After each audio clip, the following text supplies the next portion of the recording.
Здравствуйте, уважаемые коллеги! Вас приветствует Национальная библиотека Удмуртской Республики.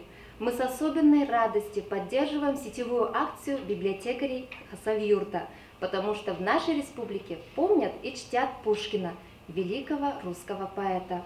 В столице Удмуртии, Ижевске, перед Удмуртским государственным университетом установлен памятник Пушкину.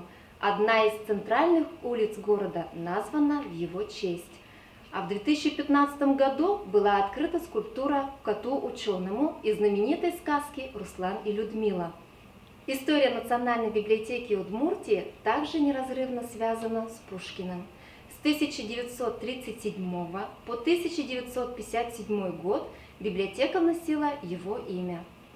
В этом году в рамках празднования Пушкинского дня России мы приготовили несколько интересных мероприятий.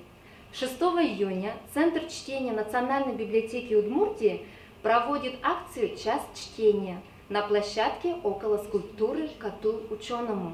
В ходе мероприятия жители Ижевска будут читать отрывки из произведений Пушкина, а юные горожане услышат сказки великого русского поэта в исполнении известных деятелей культуры Удмуртии. Этому же событию посвящена выставка «Что за прелесть эти сказки» в отделе редких и ценных документов. На ней будут представлены различные издания сказок Пушкина, в том числе одно из самых ранних, хранящихся в фонде библиотеки, второй том полного собрания сочинений 1869 года санкт-петербургского издателя Исакова. В завершении нашего видеопослания я прочитаю вам стихотворение Александра Сергеевича Пушкина «Мне вас не жаль, года весны моей» в переводе на удмуртский язык.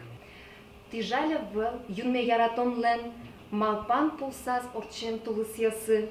Ты жаля в кырджаш той гумуэн, мусодан ям ой пуажмыл кыдьосы.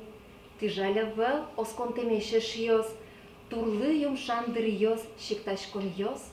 Ты жаля в ос рекчашкишныл йос, мыным малпашкишлы укыл соос. Но ты кытын бен чевершут вырджон, нене госкон шиплул минут йосы. Кытын жырдыт ношинво улджон, ты лык та нож, мынам тулыс йосы.